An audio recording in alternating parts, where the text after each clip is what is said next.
Welcome inside Silver Media Studios, and this is the Osceola's Seminole Sidelines. We are so excited to be able to talk to you after Florida State plays Week 0 against Duquesne. The Noles are 1-0.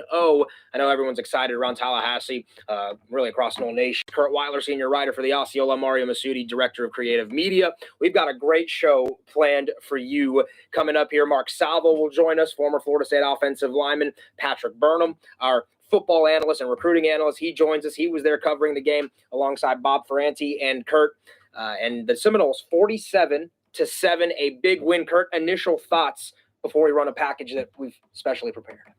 Yeah, I mean, initial thoughts are the game went how you thought it would. I mean, obviously, there was a talent discrepancy, and it played out that way. Florida State probably could have named its score. Wasn't in any huge rush to do so. I think the more important thing with what's ahead, especially this weekend, and we'll get to that, was not giving away too much. I think that's exactly what Florida State did. They kept it pretty vanilla, but still a lot of takeaways, even if the sample size kind of comes with a grain of salt. I know everybody was looking forward to being back at Doak Campbell Stadium. It was a rainy day.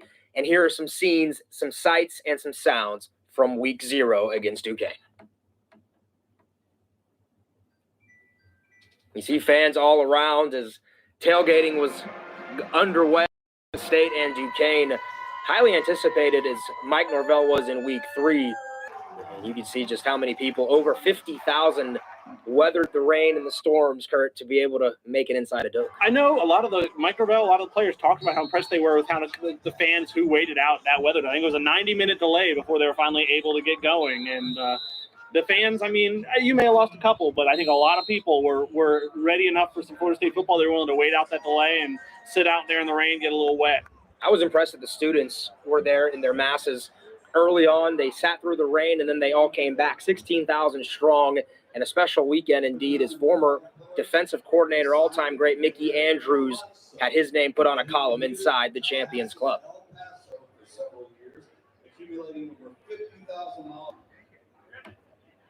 And you can see Mickey, the right-hand man for Bobby Bowden for so many years, and he will be remembered forever in Nole Nation. A real special day for FSU as the Noles were able to knock off Duquesne 47-7. And the Seminoles warming up and getting ready for a game, Curt, in which, the Seminoles have been practicing for such a long time, and I think everybody's just excited to hit somebody else. Oh, they talked about that. I mean, I was ready to see them go against someone else. I think we are so not tired of, because it's better than nothing, but ready to see a game, ready to have something really break down. I mean, the real 1996 to 2000. For sure. Here's Snoop Minnis, former Florida State wide receiver, on his inductment into the Hall of Fame. Snoop Minnis, 1996 to 2000, wide receiver. Newest member of the Florida State Athletics Hall of Fame, baby.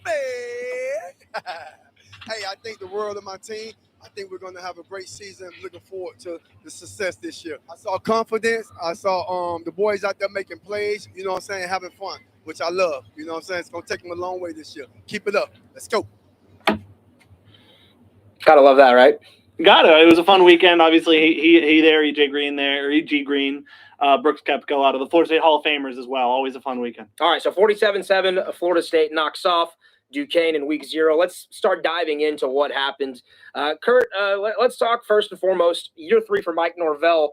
How did the Noles look in terms of communication, comfortability, and confidence moving into the game? I think coming into the game, it definitely looked like a team that I think was poised to be improved, to kind of continue the climb as it was under Mike Norvell, and I think that carried into the game. I mean, obviously carried by the rushing game. We saw some history last night with 300-yard rushers in a single game. That had never happened before. As many prolific running backs as there have been that have come through Florida State University. So that was pretty impressive to see. I think we thought that group was going to really be the anchor of the offense, and you don't want to read too much into it given like we've talked about Duquesne and the FCS opponent, but I mean, they all looked pretty lethal on the ground there. Yeah, the rushing attack over 400 yards as a team. 3 Seminole rushers go for over 100 for the first time in program history. Curt, I like that you mentioned the Seminoles were able to be vanilla because last year against Jacksonville State, obviously things didn't go the way that they had planned, but the Noles able to do what Mike Norvell wants his programs to do best, and that's run the football. They didn't tip too much of their hands ahead of the LSU game. I don't think they tipped much of anything. I think there were a few run concepts, a few pass concepts. They didn't even pass the ball that much. I mean, Jordan Travis played, a half, and I think the first drive of the third quarter, and I think only threw 15 passes, completed 11 of them for over 200 yards. I think it was his fourth straight game with 200 yards, which for a time he was not really doing regularly at all, even in kind of a limited sample size. He made the most of it, took some deep shots, and I think really was operating the offense at a high level. Defensively, too. I think Florida State, in their base defense, they didn't show too much as well, but highly anticipated defensive line. Jared Verse got a sack. Trench Monster, Big Coop, and Fabian Lovett looked pretty good, too. And then some of the linebackers and DBs flashed as well. I thought Tatum Bethune was maybe one of the more impressive guys on the whole field. I tweeted out some stuff this morning kind of going through my rewatch to talk about. I mean, he was – when Mike Norvell would talk about how in his scrimmages he was flying all over the field, I think fans saw that. He made a few plays really all over the field, was pretty impressive. I think DJ Lundy stood out too. I think like you talked about on the line. I mean, I think they didn't play a ton of especially those defensive tackles, those veterans. I don't think they played them that much. I think they were very intentional about like trying to get them reps while also not trying to get them overused, knowing kind of what's ahead. But I think they made the most of it. And I think any concern over kind of the numbers that you're looking at with only one sack is kind of overblown. Yeah, DJ Lundy, a redshirt sophomore from Acela, Georgia. And look, Florida State, I think we've got to start with the offense when we break things down, right? A lot of people wondering how would Jordan Travis look in year 3 under Norvell. This is his 3rd season as a quarterback as well in this system. But, Curt, I thought Jordan, for the most part, played a pretty clean game. Confidence, comfortability, and I thought he threw with conviction. I agree on all fronts. I think what's impressive about his game is I think you just saw a number of plays that he may not have made before. I go back to the play, I think, on the first drive where he rolled out and was waiting on the sideline, taking his time, waiting as long as he could to throw, and then he hit Micah Pittman on a really nice comeback route for a first down. To me, that's a throw that old Jordan Travis either throws away or tries to run and just like, I'm an athlete and make a play. And I think it speaks to he has wanted to show he's an improved passer. And I think, yes, opposition level is what it is. I'm going to stop mentioning that soon enough because people know, but he looked the part. He kind of backed up, I think, what fans were hoping to see. I think any day you go for 73% completion against whoever, it's a pretty good day. And then you look at Florida State's rushing attack. I think everyone's been excited about it. You've been hearing everyone write about it and talk about it. You got 3 different guys who go for over 100. That's a staple of Norvell's offense. They want to get downhill. And then Ward, Benson, Toafili. I mean, you had to be impressed with all 3. I think so many fans are kind of wondering, like, well, how are these reps going to be split? Who's going to be the starter? Who's going to get the most reps? And I think Saturday's game kind of showed, like, doesn't matter.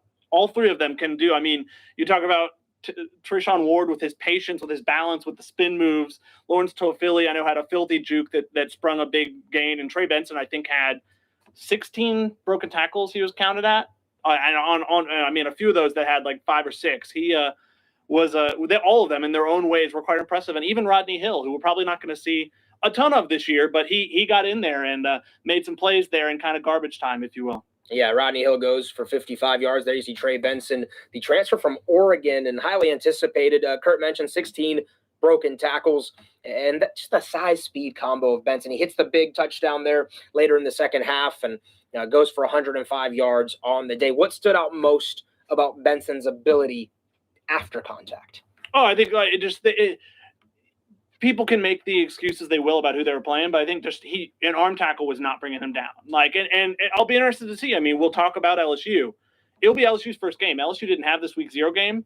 Are they ready at a tackling level? Because if they're not ready at that tackling level, I think Trey Benson could have a similar type where if he's able to break those tackles and turn what looks like a small gain or even maybe a tackle for loss into a big play. We saw that a few times yesterday. Well, we really did. And we also saw Treshaun Ward continue to, I think, kind of be this under-the-radar player for Florida State. I think Seminole fans respect what Treshaun Ward can do, but it always seems like they're talking about somebody else. It's always Jashawn Corbin last year, or Trey Benson I'm excited to see. And I think Treshaun Ward just comes out and he goes, hey, I'm pretty good too. It's funny. I was having a similar thought last night. So much of the talk was everyone from the spring game wanting to see Trey Benson and Trey Benson looking impressive. And Mike Norvell calling Lawrence Toafili his most improved player. And that's not to say that either of those didn't deserve the praise they got, but Treshaun Ward got the first carry of the game and really made the most of it. I mean, I think he was off to a really hot start. He had the most yards. He was the first to 100. It continues to amaze his story to go from, former walk-on who took a chance on himself to now a guy who, after it's all said and done, could be FSU's leading rusher this year. Yeah, Treshaun Ward goes for 127 yards. Lawrence Toafili for 101. All 3 scored touchdowns. 2 for Treshaun Ward. Your quarterback even got into the mix there too. Jordan Travis rushing it in. Curt, when you look at the way this team has to run the football as the season progresses, they're going to get a pretty stiff matchup against the front seven of LSU.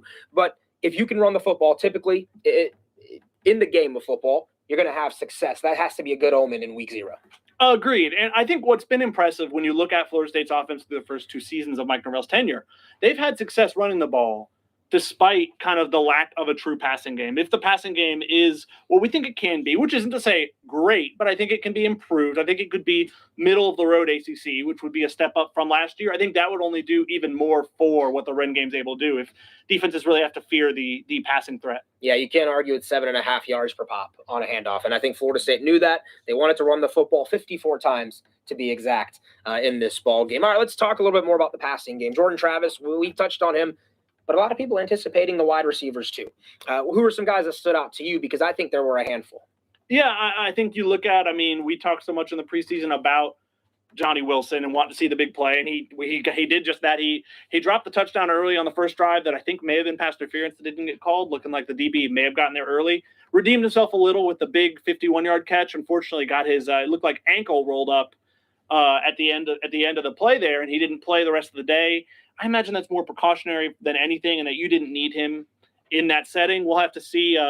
Mike Norvell kind of said that he thought today would be a big day of seeing how he was doing kind of the day after the game. But he was moving around the sidelines on his own okay, so it didn't seem to be a hugely severe thing. We might find out more tomorrow at his press conference. I was really impressed with, another transfer. Micah Pittman was used pretty heavily on the tunnel screens. He was a guy who just seems like they want to, with how shifty he can be in space, the punt returner type skill set, they want to just get him the ball in space. And with those screens, they did that. And he made a couple plays on that and also served as the punt returner. Didn't really get a chance to show that skill set, but I think he'll get plenty more chances to do that. And I think Kentron Portier is another guy. I think we've kind of been waiting to see if he's going to – it felt like that he's the time in his career now where it's kind of maybe a bit of a now or never, where he might get passed over if he doesn't rise to the occasion. And he made some plays last night that would be impressive plays and I don't think they were plays because of the opponent. I think there were some nice catches. I think it went up for a couple balls. He just ran some nice routes, and I think has struggled with that consistency. Maybe he's found it now. Yeah, Kentron Portier goes to 84 yards on the day, 4 big catches. I like that Curt mentioned Micah Pittman, and the way that he blocks is really impressive. He was finishing a lot of his blocks, throwing guys twice his size to the ground, and that's the tenacity and the attitude I think Mike Norvell has been preaching that the entire culture in the program has to have going forward. So Florida State, I think the receivers stood out. Really cool to see Deuce Spann and then the progression he's made too.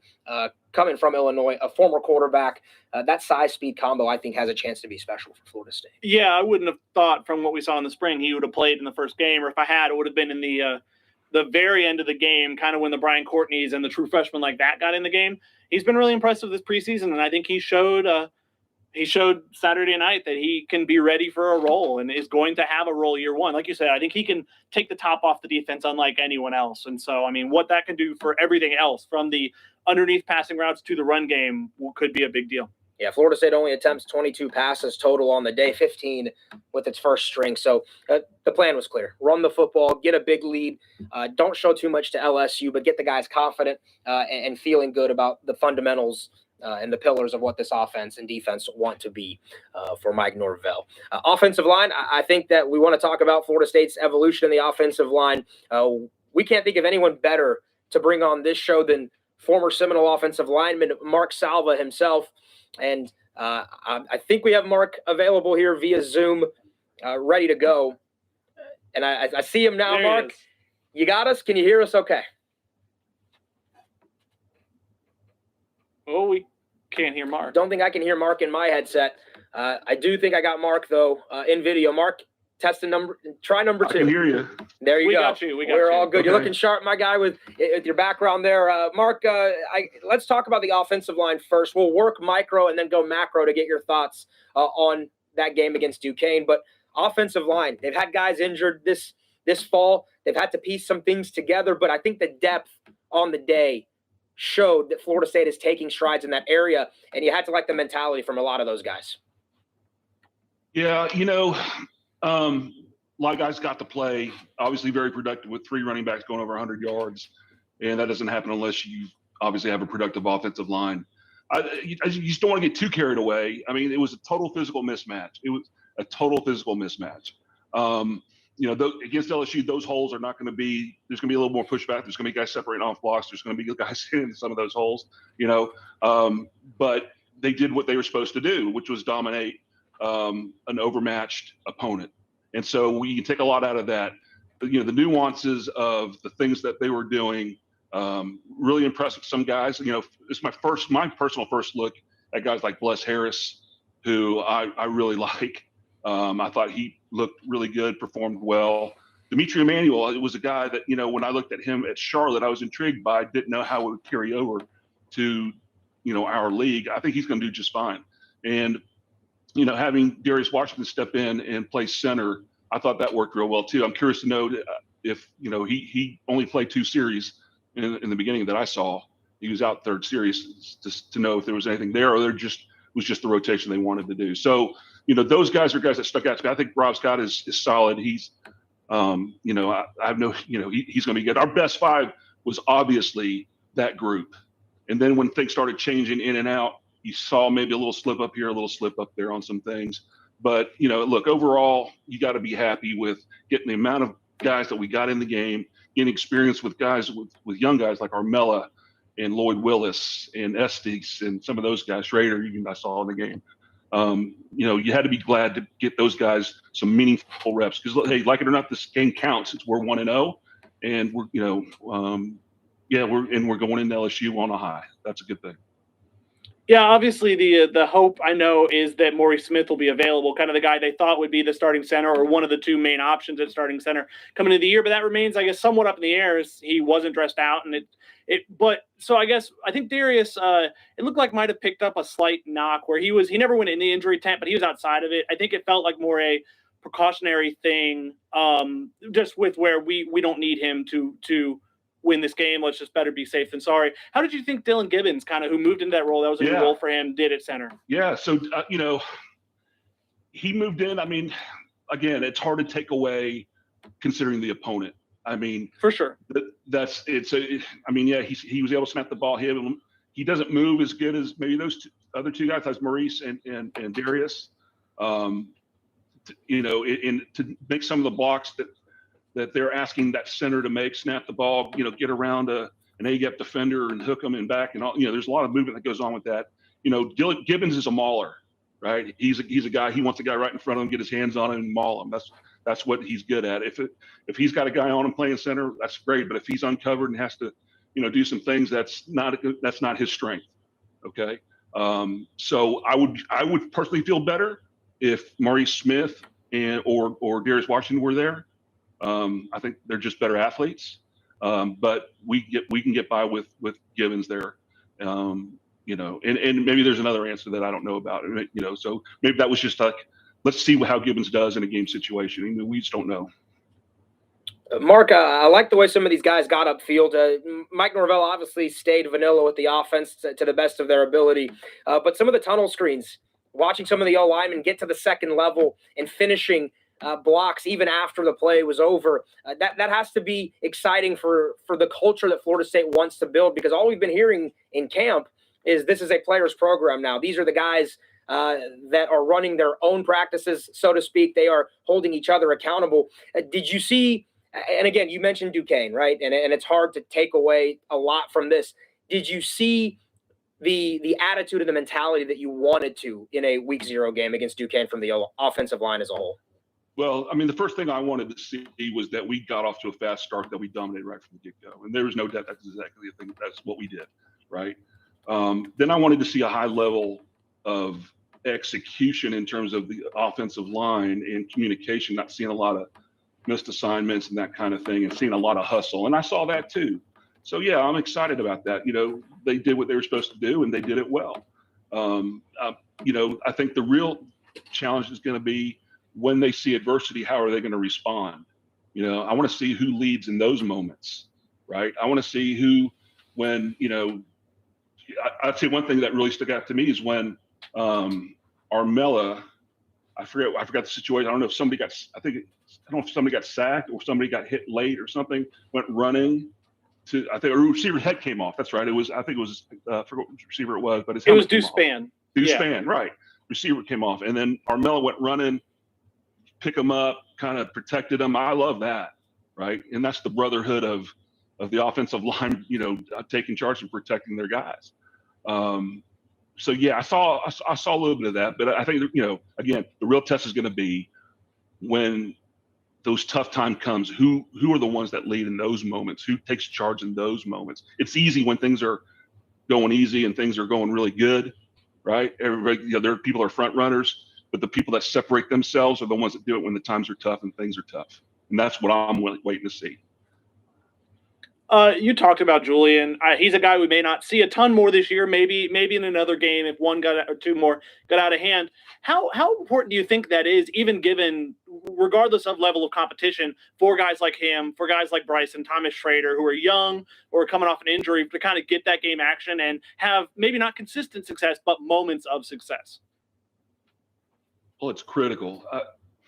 If we find ourselves in a position where we are ahead in games and we have control of games and we can get those guys playing time, obviously that is an ideal situation. And you love to see those guys getting those kinds of reps, if we have that luxury. The other part is that we get guys hurt and they have to play, which is not what you want, right?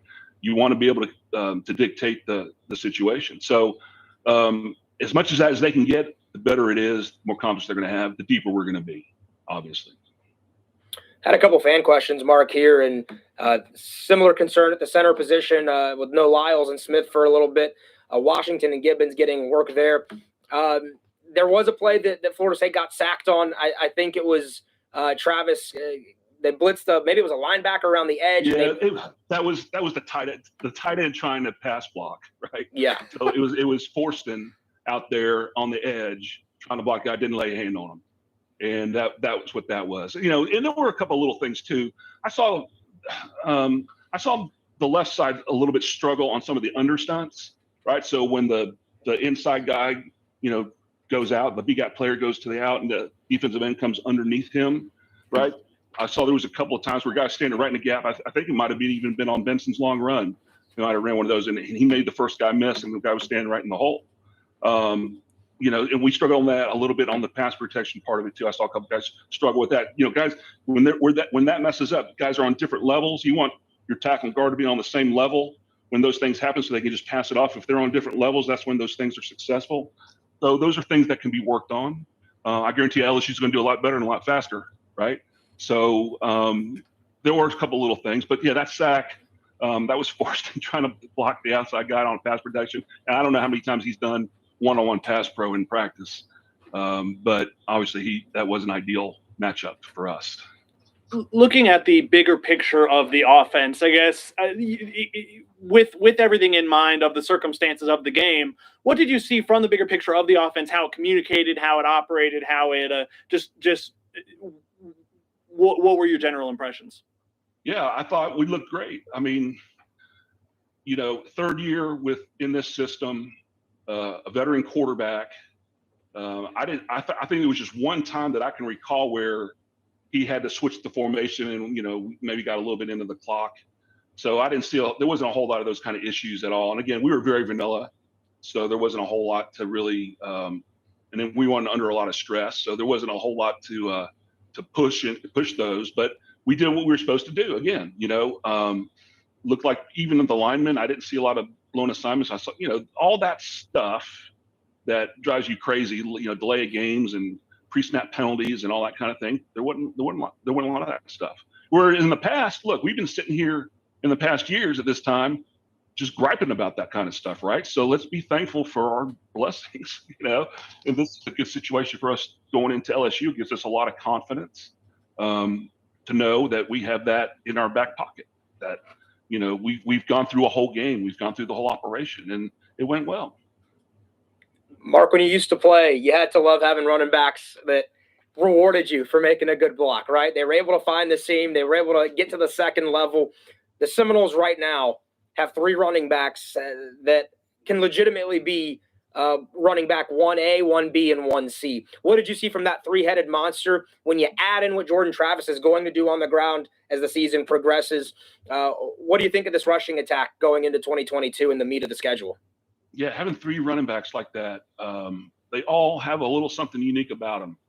Love the tackles that Benson broke. I mean, from the very first run, Trayshawn coming out there, doing the spinning moves, and he's got really good vision. Toafili is a slasher. He's a stick his foot in the ground, slash, accelerate through a hole.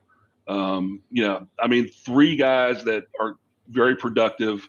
It'll be interesting to see if any one of those three can separate themselves and be the workhorse guy. And I don't care who it is. You would like to see that competition breed these guys reaching a whole nother level, or one of these guys reaching a whole nother level, and make them really elite. It's a great opportunity for us. I know in past, some of Mike's teams had really productive multiple running backs, and that's good. So he understands that, how to use them.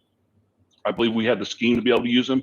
You mentioned it. I think it was you, Ariya, that we have Jordan Travis who's going to be a threat to the run. So when you have a lot of these, either the run pass options or the zone reads, with him is going to open up things too. So we got weapons. Is the bottom line. We got weapons in the running game. So excited about that. Excited to see how that story writes itself as we progress through the season, and excited that we have bodies in the offensive line that can keep that going should we run into a couple of little snags with injuries and stuff like we already have. You talked about when adversity is going to come. You talked about LSU. Those two may entirely be connected, because I think it's quite possible that adversity will first come next Sunday, a week from today, in New Orleans. I guess, what is your general feeling? Does it change at all from this game? Feel better? Feel worse about this game? Is it eagerness to see how they rise to that challenge? Is it anxiousness? What is your feeling?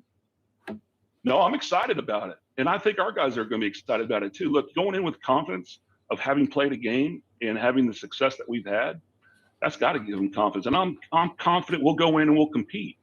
I just know that Brian Kelly is a fantastic coach. He's got a great staff, and they have a roster full of players that can play the game at a high level. And so let's not have any illusions that, playing Duquesne and going to LSU is going to be a totally different thing, right? And we're going to have to fight. We're going to have to get a fist fight. They're not going to give it to us, right? I kind of get the feeling they're like, especially, Duquesne just wanted to get in, get out, and that was it. LSU, we're going to have to go in there. We're going to have to take it from them, right? We're going to have to get in a fist fight, and we're going to have to go in there and compete at a very high level and execute at a high level. And it's good. And we're doing it probably, it's not a home game, but it is a home game for them, right? And so everything's going to be kind of against us. How do we respond? How do we go in? How do we approach it? How do we keep our poise, right? Offensively and defensively.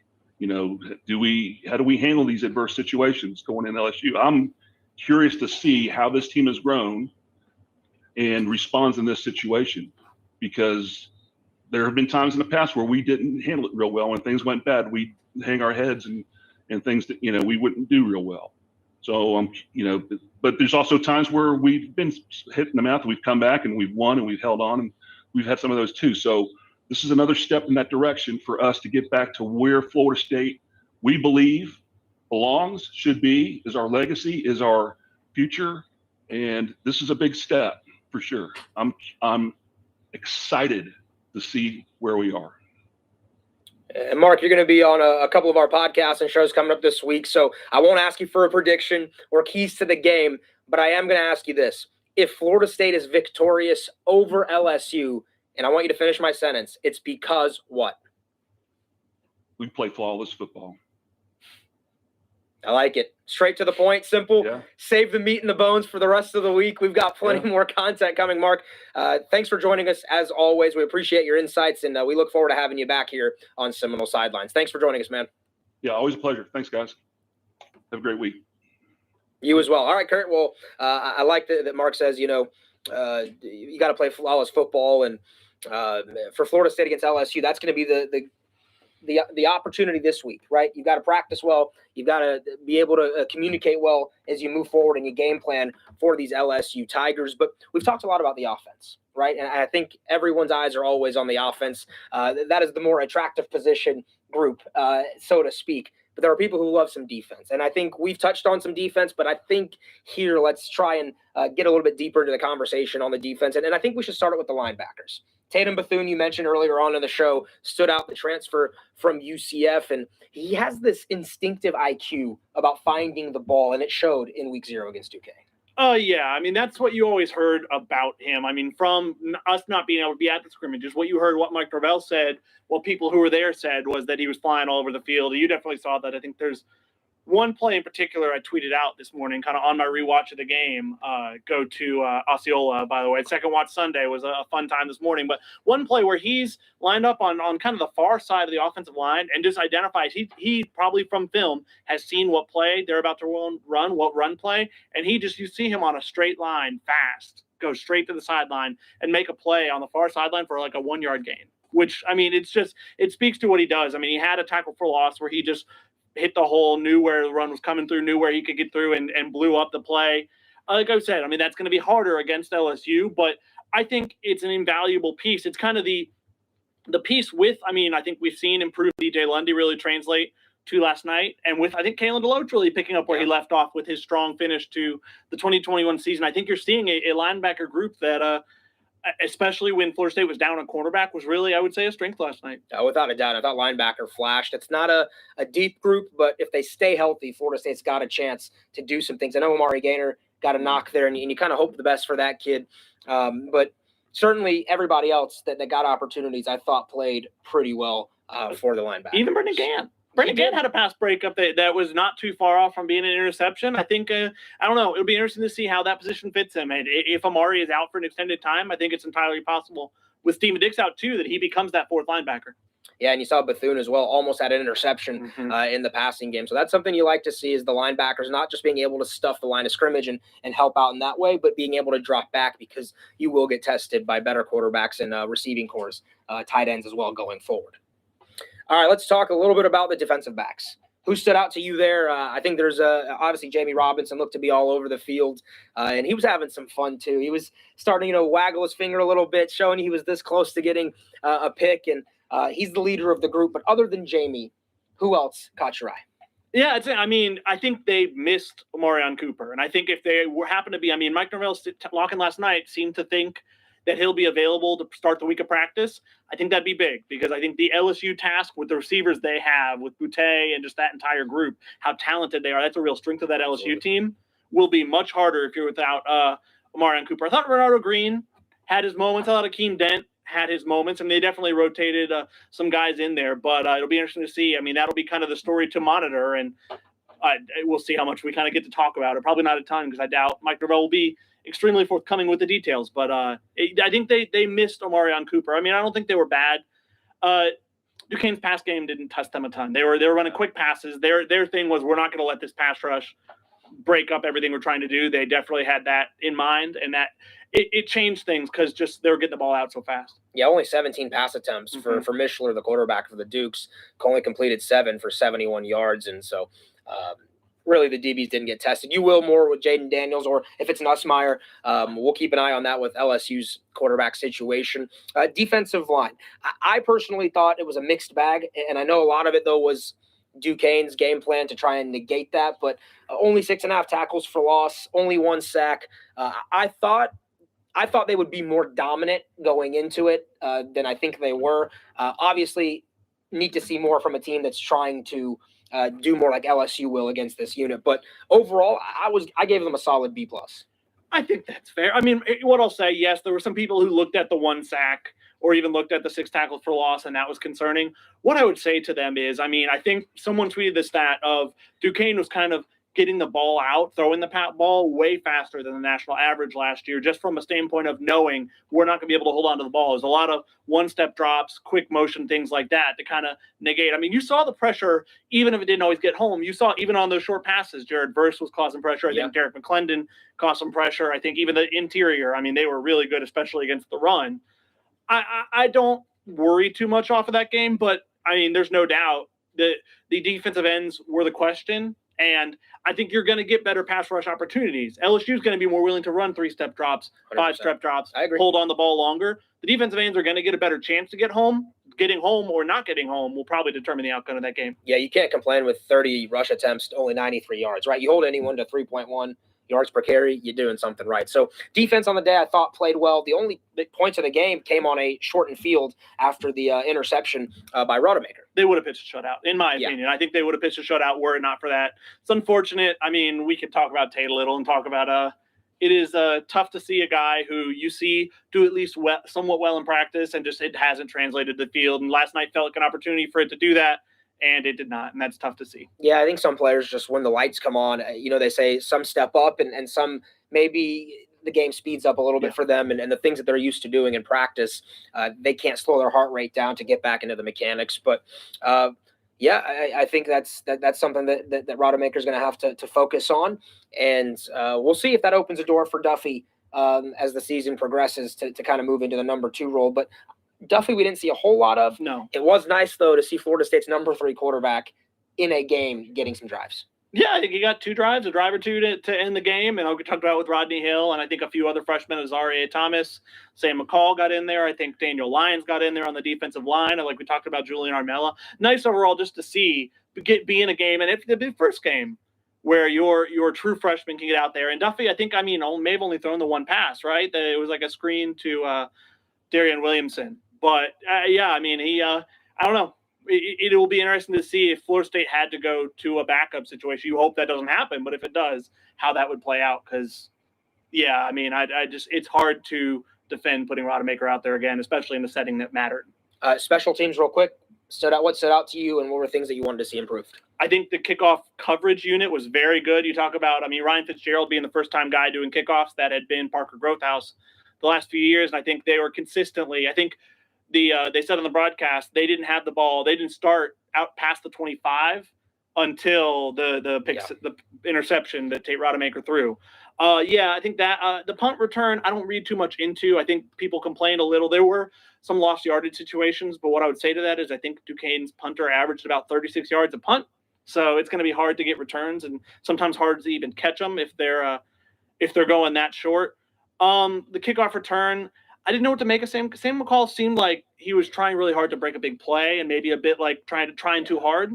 His first cut at the hole that he thought he had wasn't there, and immediately. To me, it read a high school player used to be going against high school athletes who that's a play you can make. Chopping your feet a little bit more than just kind of sticking your head down and trying to get through a hole. You can't on kickoff return try and shift around too much. That's not how you bust through the lines of a kickoff return. But the athleticism's there. I think people know that the talent's there, and as McCall returns more kicks, I do think he's going to break a big one at some point this season. I think it's entirely possible, and I think this weekend will be more telling just from you'll be facing a equally talented special teams unit where you'll have a punter who should be able to give you a chance to really return punts, stuff like that. So that'll be interesting. Ryan Fitzgerald hit both his field goals. Mastromando's 1 punt was, I think, over 50 yards, been down to the 5. It's hard to complain about those 2. Yeah, without a doubt. And I think, another perspective that we want to bring on to this show, Curt was covering the game, and so was Pat Burnham, who's in the press box here. And Pat, I think we've got you on Zoom. Want to test and make sure I can hear you. You got us? I got you. You got me?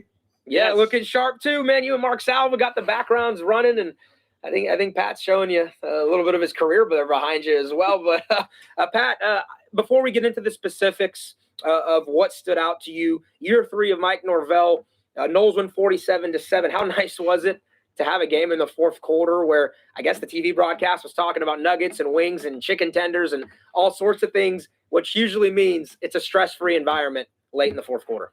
Well, if we were talking about anything else other than chicken nuggets and chicken wings in the fourth quarter, we are talking about something totally different today. So, listen, Florida State came out, did exactly what it had to do, dominate totally an inferior opponent.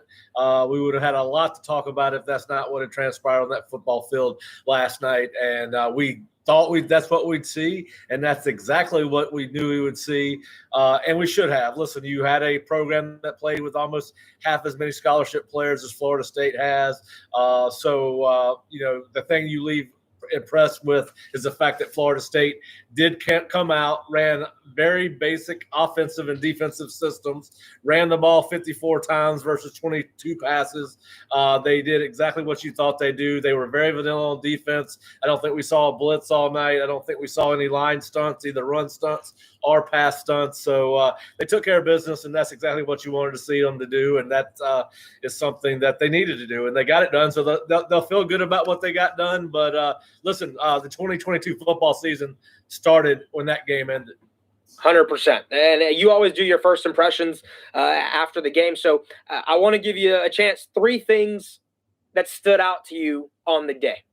Well, I heard you and Curt talking a little bit about it, but I think the first thing was the early domination. We all agreed that was going to be what we wanted to see, right? It meant so many things that what we'd seen during camp translated to the football field. We thought this was Mike Norvell's most talented team, deepest team, and a team that enjoyed playing together. We have not, and they played with tremendous effort. I've heard you guys talk about the defense pursuing the ball, and we've talked about the fact that we have not seen a lot of guys walking around the practice field. We saw Josh Farmer and Tatum Bethune and making plays all over the field. And listen, I think effort's a prerequisite for football. So that was nice to see, but hopefully when we're talking about effort moving forward, we're talking about being surprised that somebody didn't play harder, but because football is a game of effort. And but anyway, and then of course, what we all wanted to see, we were excited about seeing the portal guys, in particular at wide receiver, and we saw Micah Pittman lead the team the first half with 4 catches for 44 yards.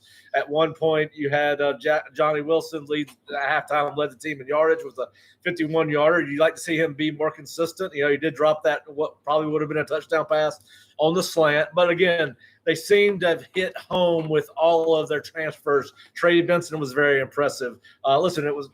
Let's face it, guys. If you weren't impressive in this game, there's probably something that you need to continue to work on, or you got something that's not where you need to be. But Bless Harris and Demetri Emmanuel look good.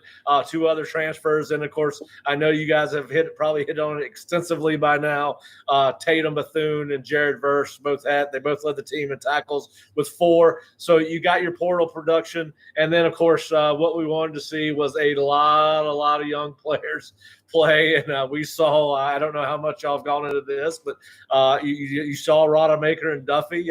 Listen, they really were not put in a game where they could get in and show. I think they threw 7 passes combined. You've kind of hamstringing your quarterbacks in that kind of game, right? Because Mike had essentially called the dogs off, which he should have done. And then, of course, you got a lot of freshman offensive linemen in, Julian Armella, Daughtry Richardson, Kaniah Charlton, Lloyd Willis. We even saw Thomas Schrader for the first time, Zane Herring, and David Stuckel. And then, of course, you got deep into the running backs with Rodney Hill. Then we saw Josh Burrell as well. So, those are the things that you wanted to see. You wanted to see that you took care of business, and this will be one of the few games where you probably have an opportunity to get some of these young guys extensive playing time, right? So I think what that'll do is it'll reshuffle the deck. The staff will make another evaluation, and roles will be more defined coming out of this game because they saw who could play and who couldn't. And obviously they have the benefit of the game film. It's a little bit different than watching the TV copy that we watched on Second Look Sunday, or I can't even, what are we calling it, Curt? I think Second Watch Sunday. I think either way. Yeah. It's the general idea. Which actually was very well received by our subscriber base. But anyway, and then of course, listen, again, this game went exactly how it is, and the impressions that we are most concerned about start Sunday night in the Sugar Bowl. And then 2 weeks later in Louisville. But listen, it was fun to see this team dominate the way they needed to do it, and now it's time to move on to the real season. We can kind of use this transition to talk about, obviously what's next, because I think that's what a lot of people kind of quickly moved on to, rightfully so. Did anything last night change your general opinion of FSU's chances in that game? No, I've said this all along. I don't know particularly from an individual matchup standpoint, how much we were going to learn. I think the lessons that we're looking to see if this team has learned over the course of the previous 2 years will be answered in these next 2 to 3, 4 weeks. But yes, listen, you would think that they since they came out and did what they were supposed to do, they would go in there with less questions internally, right? As a staff, as a player. So it certainly makes me think that, hey, listen, they ran the ball for 400 yards. That's impressive. The offensive line does look better. There was push. But, again, they're going to go up against some players that are more towards more of equal footing. So we're going to learn a lot more on Sunday night than we did this past Saturday. All right, Pat. Well, what can we look forward to from your coverage this week? What's on tap as we get set for Knowles and the Bayou Bengals in NOLA this weekend? Well, we're going to have a Know Your Enemy podcast, video cast with the writers from Tiger Details, the rival site at LSU. We're also going to come back with our Osceola tailgate where we'll get into some more LSU pregame type stuff on Thursday and Friday. And then, of course, we'll also have our written preview of LSU. So, it's going to be heavy on LSU. And if Fish and I can fit it in, we'll do some more Reeling Them In recruiting podcasts. But certainly, hey, listen, I think the excitement that we felt last week has been ramped up a little bit for this week. And Tallahassee's probably going to be a ghost town this Labor Day weekend because I think half the city is going to be in New Orleans. Yeah, I was told over 30,000 tickets have been sold just for Seminole fans to get inside of Caesars Stadium. So we appreciate you. Thanks for joining us here on Seminole Sidelines. Look forward to having you back here in studio with us next week. All right, guys. Y'all have a great week, and I will see y'all at practice on Tuesday. All right. He is Pat Burnham, our football and recruiting analyst at the Osceola. All right, I think this is a good transition to start talking about LSU. But before we can do that, I want to thank some of our sponsors. Alumni Hall has been wonderful for us as a partner here on our journey with Rivals so far. And so here is a word from our friends at Alumni where you'll find officially licensed FSU gear for the entire family, including brands like Nike and Champion, plus great gifts for your favorite Seminole and home decor too. Miss some of the old Seminole throwback logos? Check out our College Vault collection. Shop online at alumnihall.com and let our great customer sales team ship to you within days, or pick up in store in Tallahassee. You'll find us in the Miracle Plaza Shopping Center on Thomasville Road. Students and military get 10% off in store, and Osceola subscribers get 20% off in store and online with their digital membership cards. Alumni Hall. Yeah, 20% off there for Osceola subscribers. And I ordered a ton of stuff from Alumni Hall last week in preparation for the season. They've got some cool polos and some Vault stuff that a little bit throwback retro polos that Nike started to make. So make sure you shop with Alumni Hall and an official sponsor of the Osceola. All right, let's talk about the Tigers, because this is a game that was scheduled a few years back, and people were immediately anticipating their weekend. And it's Labor Day weekend, which means you get to be on Bourbon Street for a couple of days, and you get Sunday night to yourselves. Knowles, Tigers. Curt, how excited are you, first and foremost, to be able to cover something like this? These are the games and the moments you look forward to, no doubt. Like, I can't lie, I'm very excited to get to go to New Orleans, to get to cover this game. I mean, it's, for whatever reason, it seems like Florida State's kind of carved out that Sunday night niche. Like, how many nights in a row has Florida State been on Sunday or Monday? It feels like almost every year they're in one of those spots, and they just it speaks to the program brand, and it speaks to obviously the brand that is LSU. And this is exciting. When it kind of starts, it'll be the decade of SEC big games. You got Alabama later this decade. You got Georgia later this decade. I mean, this is a warm-up, I would say, next to those two. You get an LSU team again next year in Orlando, so they come to the Sunshine State. But this will be more of a first look for us, because Curt and I will dive in deeper to LSU on First and Knoll podcast. We've got a special announcement coming this week on another co-host who will be joining us, former Florida State great Roberto Aguayo. Lou Groza Award winner will become a co-host of First and Knoll. So we're going to dive in more into LSU there. But when you first look at the Tigers, everyone has to mention that Brian Kelly is the new head coach, former Notre Dame Fighting Irish head coach. What do you expect from him in year one and the challenge that LSU team presents Florida State? Yeah, it's. I mean, he's an interesting case, no doubt, because it's a roster with a decent amount of turnover. They kind of also went pretty heavily on the transfer portal. They've got looks like a transfer portal quarterback that they're going to be starting, but it remains a very talented team. And LSU, time and time again, has the benefit of kind of being the only major school in Louisiana, the only Power 5 school in Louisiana. I think benefits from that pretty heavily in recruiting. Louisiana is one of those like low-key talent-rich states, like, if you will, like, and it's a talented roster. I think Brian Kelly is definitely one of those guys who's in the conversation of coaches who's accomplished the most without winning the national title. And obviously, the last three coaches at LSU have all won national titles. Yeah. Nick Saban, Les Miles, and Erdogan. I couldn't come up with the middle one there, but no, it'll be. I mean, when you look at what they bring in the trenches on the defensive line in particular, I mean, I think. When you look at two offensive lines that have some questions, I think LSU has 5 new starters there. Wow. And a new quarterback. Wow. I think it could very well come down to who wins that trench battle. How does FSU's offensive line do against? I mean, it's a really talented LSU defensive line. I know they have a defensive tackle in Mason Smith, who's one of those like could be an all SEC type player. I know the media who've gotten to watch LSU this preseason have been raving about him.